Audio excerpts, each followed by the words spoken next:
Bismillahirrahmanirrahim. Assalamualaikum warahmatullahi wabarakatuh. Selamat sore, salam sejahtera untuk kita semua. Salam, Om Swastiastu, Namo Buddhaya, salam kebajikan. Saudara-saudara sekalian, alhamdulillah hari ini kami dipanggil oleh Bapak Presiden khusus membicarakan terkait program makan bergizi gratis. Dan beliau menyampaikan bahwa program ini sangat penting karena di beberapa negara, dan ini sudah dilaksanakan di 76 negara, seperti contoh di India, bahwa program makan bergizi ini menempati APBN India yang nomor 2. Dan ini kelihatannya akan menjadi fokus perhatian untuk Indonesia juga demikian, karena ini adalah investasi terbesar sumber daya manusia untuk menyambut Indonesia Emas 2045. Dan Bapak Presiden menyadari karena program ini diinisiasi dan Badan Gizi baru berdiri 5 bulan, ya baru 5 bulan, tapi dengan capaian yang sudah ada, beliau mengapresiasi apa yang sudah dilakukan, karena sampai hari ini sudah ada 238 satuan pelayanan pemenuhan gizi di seluruh Indonesia, mencakup 31 provinsi. Dan ini bisa terjadi karena semua dukungan semua pihak, mulai dari Menteri Bappenas, Menteri Pertahanan, kemudian Menteri Desa, TNI Polri, BUMN, Menteri Kesehatan, Menteri Pendidikan Dasar dan Menengah, kemudian Menteri Dalam Negeri, dan seluruh menteri yang dipanggil tadi, koperasi dan lain-lain, sehingga menjadi kegiatan yang total football. Dan Pak Presiden menginginkan agar program ini betul-betul menjadi lintas sektor dan kemudian saling bekerja sama satu dengan yang lainnya. Satu hal yang paling membuat Pak Presiden ingin melakukan percepatan karena beliau sangat concern dengan tuntutan anak-anak yang belum kebagian makan bergizi. Ya, karena banyak laporan, banyak anak-anak yang beriang ke orang tuanya, bahkan yang baru berumur 5 tahun, mengatakan, "Ibu, kenapa saya belum dikasih makan oleh Bapak Prabowo, sementara teman-teman saya sudah." Jadi ini satu hal yang mengusik kalbu beliau, sehingga kami dikumpulkan untuk melakukan proses percepatan-percepatan yang perlu dilakukan, dan ini dilakukan lintas sektoral.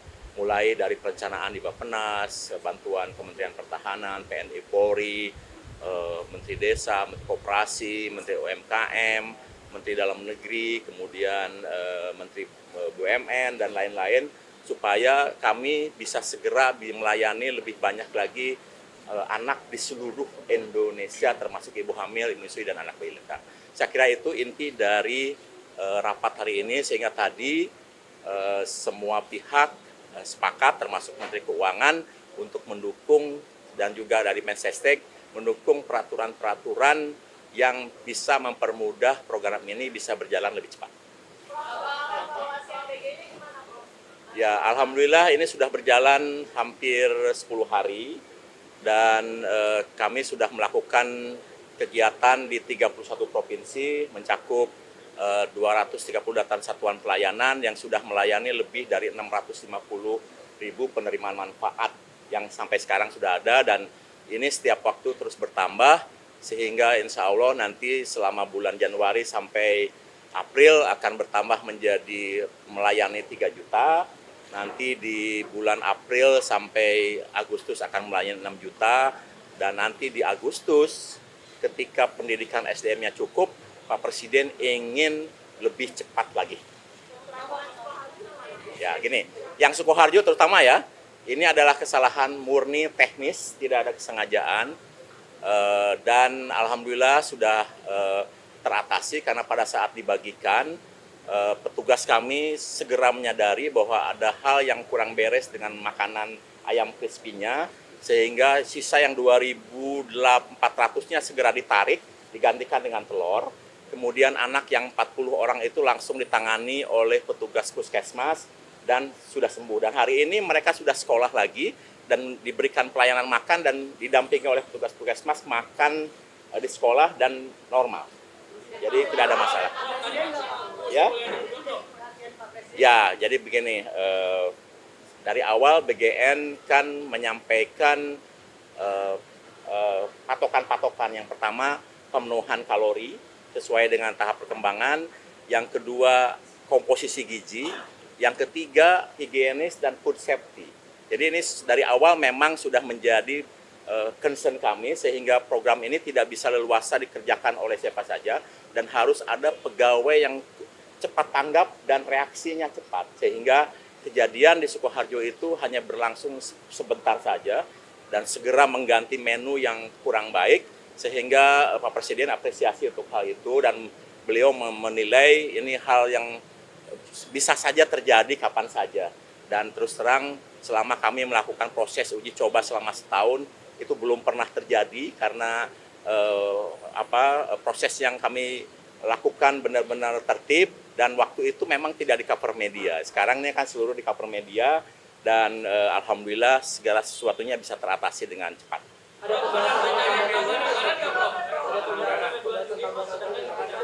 Iya, dengar ya. Kenapa Pak Presiden gelisah?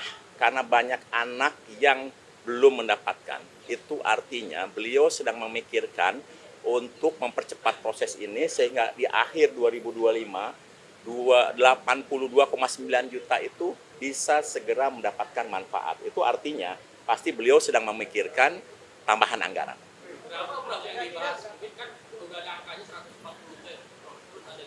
Gini, kalau dari hitungan Badan Gizi, kalau tambahan itu terjadi di September, sebetulnya 100 triliun sudah cukup untuk memberi makan 82,9 juta.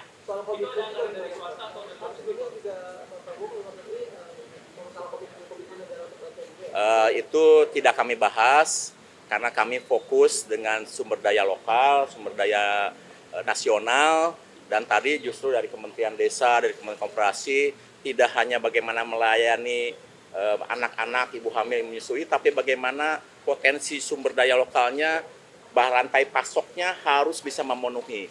Bayangkan ketika 82,9 juta itu sudah diberi makan dan Badan Gizi menetapkan hari tertentu kita makan telur, maka dibutuhkan 82,9 juta butir telur setiap hari. Jadi ini butuh juga meningkatkan produksi sehingga rantai pasoknya bisa memenuhi untuk semuanya. Saya kira itu ya. Ya. Begini, untuk sementara yang sudah fix itu 71 triliun. Ya, itu kalau tidak ada penambahan maka akan mencapai 15 sampai 17,5 juta penerima manfaat. Tetapi seperti yang sudah saya jelaskan tadi, Pak Presiden sangat gelisah karena banyak anak yang lapor ke ibunya belum mendapatkan makan dari Pak Prabowo. Jadi beliau itu sangat ingin program ini segera dinikmati oleh seluruh penerima manfaat dan mohon bersabar. Nanti Pak Prabowo akan menyampaikan statement sendiri terkait dengan kegelisahan beliau itu ke media.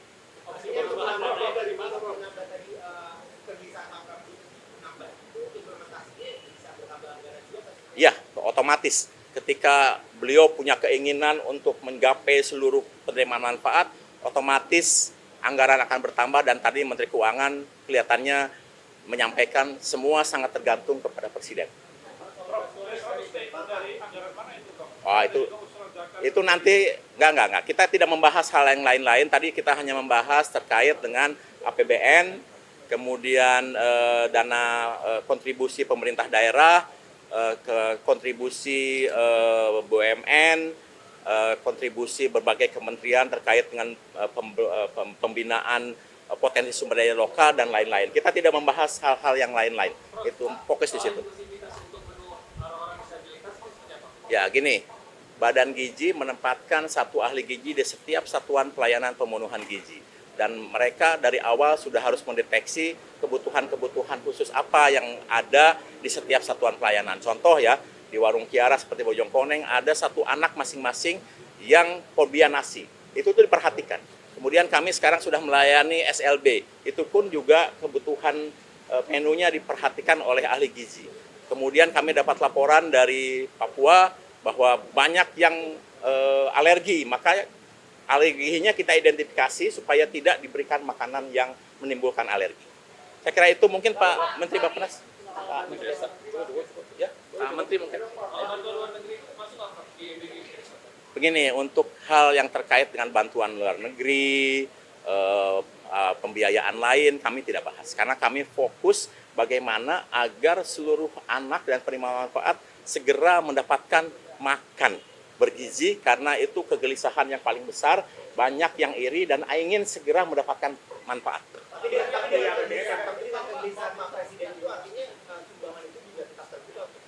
Kami tidak bahas itu, jadi kami bahas fokus terkait dengan keterlibatan negara di dalam memberikan kepedulian hak anak dan ibu hamil untuk meningkatkan kualitas hidup.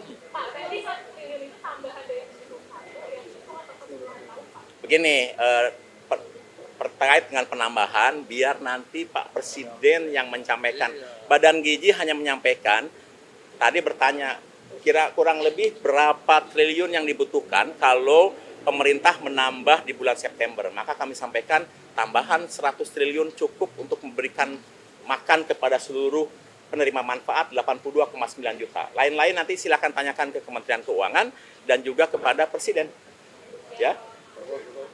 Pak Menteri Dalam Negeri mungkin bisa menambahkan? Iya, saya izin menambahkan, jadi peran daripada Pemda ya. Karena Pemda-Pemda ini banyak yang antusias mendukung program makan bergizi gratis ini ya. Kita tahu bahwa selain untuk meningkatkan kesehatan, tapi juga akan menimbulkan pertumbuhan ekonomi di daerah-daerah. Kenapa? Karena sudah jelas ada off-takernya, ada pembeli, diserap. Jadi ini bisa mendorong pangan masyarakat, menanam, beternak, dan lain-lain, dibeli. Dan ini akan terjadi economic circular. Sehingga daerah-daerah antusias. Nah, kita lihat dari kapasitas daerah, saya sudah melakukan Zoom meeting dengan seluruh sekda-sekda. Sebagian sudah mengalokasikan anggaran di APBD-nya. Dan untuk tahun 2025 ini, lebih kurang kontribusi daerah yang mau menyumbang, bukan menyumbang, maksudnya mau ikut berpartisipasi, itu lebih kurang 2,3 triliun rupiah. Ya. Karena mulainya nanti bulan September, mereka nanti setelah ada kepala daerah ini dilantik, maka nanti ada pergeseran anggaran atau perubahan APBD. Setelah itu mereka membangun sarana satuan pelayanan itu namanya, yang mungkin ada di sekolah-sekolah. Nah ini jumlahnya lebih kurang, kami exercise antara 2.000 kalau untuk dari APBD kabupaten kota. Kalau ditambah APBD provinsi yang PAD-nya kuat, itu bisa lebih kurang hampir 5 triliun. Jadi lebih kurang bisa membangun 4.000 satuan pelayanan di sekolah-sekolah. Nah, tadi tinggal apakah peran daripada Pemda membangun sarana satuan pelayanan dan kemudian mendorong masyarakat untuk memproduksi pangan, ternak untuk supply, atau yang kedua, daerah-daerah ini juga menyaluran anggarannya ke sekolah, membuat infrastruktur, dan sekolah yang mengelola, komite sekolah misalnya. Tadi Bapak Presiden memerintahkan untuk kami berkoordinasi dengan Kepala Badan Gizi, titik-titik yang kira-kira belum menjadi target dari Badan Gizi, mungkin bisa di-cover oleh sekolah daerah-daerah di sekolah-sekolah itu. Sekali lagi targetnya antara 2.000 sampai 4.000 mulai bulan September selama 4 bulan. Dengan anggaran kabupaten 2,3 triliun, kemudian provinsi lebih kurang 2,5 triliun. Ini kita diskusi sudah, bukannya top down maunya kita perintah, tapi dari mereka ya, banyak daerah-daerah yang PAD-nya kuat. Ya.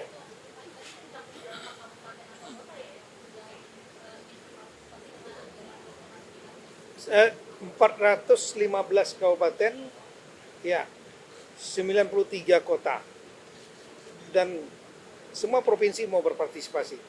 Karena ini akan menghidupkan ekonomi mereka selain anak-anak mereka sehat. Selain soal anggaran, Pak Tito, seperti apa peran daerah untuk mengantisipasi terulangnya kejadian seperti ini? Ya tentu kalau bisa dilibatkan juga dari apa puskesmas, kan ada puskesmas di sana ya, yang kira-kira apa ya bisa mengawasi masalah higienisnya lah, kesehatannya. Tapi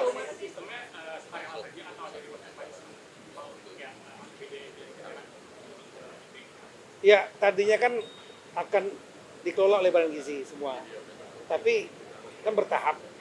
Nah untuk percepatan, daerah-daerah juga sangat ingin memberikan apa berpartisipasi dengan metode langsung di sekolah-sekolah dibuat satuan kayak dapur satuan pelayanan itu 150 meter persegi. Nah tadi Bapak Presiden memerintahkan kami koordinasi dengan Bapak Kepala Badan Gizi mana titik-titik yang kira-kira belum disentuh oleh Badan Gizi karena bertahap kan ya. Nah yang daerah-daerah ini kira-kira ngerjakan yang mana. Tapi mungkin prioritasnya adalah pada daerah-daerah yang angka stuntingnya tinggi sama kemiskinan tinggi. Itu menjadi target utama. Dana dari daerah itu memang untuk di daerah selatan atau nanti diambil pusat disubsidi? Oh enggak, dari APBD-nya provinsi dihibahkan kepada kabupaten kota. Nah, ini kan targetnya SD. SD itu kan tanggung jawabnya dari kabupaten kota. Nanti kabupaten kota yang menyalurkan kepada sekolah. Yang mengelolanya sekolah, tapi nanti untuk masalah operasionalisasinya itu akan tetap di bawah kendali Badan Gizi yang memiliki ada SPP, satuan pelayanan juga ada petugasnya. Tapi juga akan dibantu pengawasan dari inspektorat kabupaten kota. Nominalnya dari setiap daerah sama nggak sih Pak? Beda, tergantung dari PAD-nya masing-masing. Contoh misalnya Kabupaten Badung ya, itu PAD-nya kan 90% dari APBD-nya. Transfer pusat hanya 10%. Mereka punya anggaran hampir 10 triliun. Anak SD-nya ada 22.000. Mereka bisa mengcover semua malah. Mengcover semua, mengcover semua dari APBD cukup mereka. Tapi ada juga yang PAD-nya kan rendah sekali. Seperti Indonesia bagian timur. Nah kalau ini mereka ya udah 500 anak aja. Yang lainnya akan di cover oleh Badan Gizi Nasional.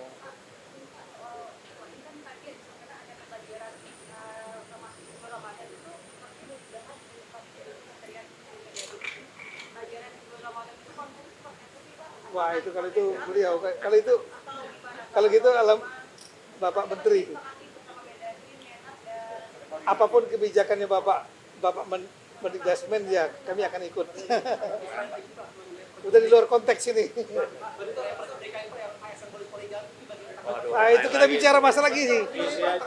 Nanti besok saya besok Senin sore saya akan kunjungan ke DKI dalam rangka untuk dengan Menteri Perumahan masalah percepatan persetujuan bangun gedung.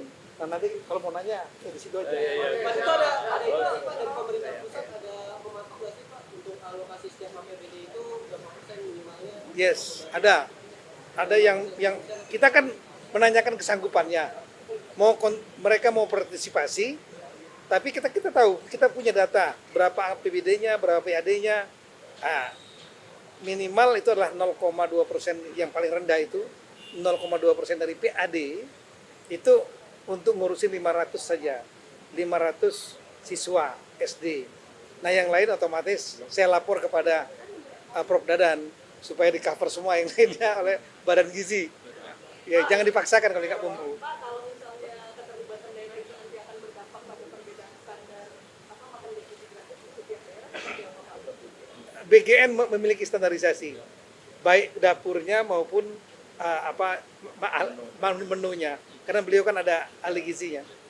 Oke? Tadi Pak penegasannya Pak, tapi yang terkait dengan anggaran daerah itu sifatnya inisiatif ya, bukan mandatori harus mengalokasikan ya Pak? Enggak. Kita enggak mandatori, tapi mereka harus bawah yang ingin berpartisipasi. Kenapa? Satu, untuk kepentingan anak-anak, kesehatan anak mereka. Ya, bagi kepala daerah terpilih kan ini kan naikin elektabilitas juga nih. Nyentuh langsung masyarakat di bawah. Yang kedua, mereka tahu bahwa ini akan bisa mendorong pertumbuhan ekonomi daerahnya. Maka mereka antusias. Saya kira itu. Pak mengenai praktik kepala daerah Pak? Nah, itu nanti kita bahas lagi deh. Terlalu panjang. Kita bicara masalah ini aja dulu. Kalau pelantikan daerah nanti tunggu tanggal 22 dengan pendapat di DPR. Nah, keputusannya di situ. Udah buat judulnya aja, nanti keputusan kepala daerah tanggal 22 Januari di Raker DPR yang dihadiri oleh DPR, kemudian pemerintah, diwakili Mendagri, KPU, Bawaslu, DKPP. Nah, oke.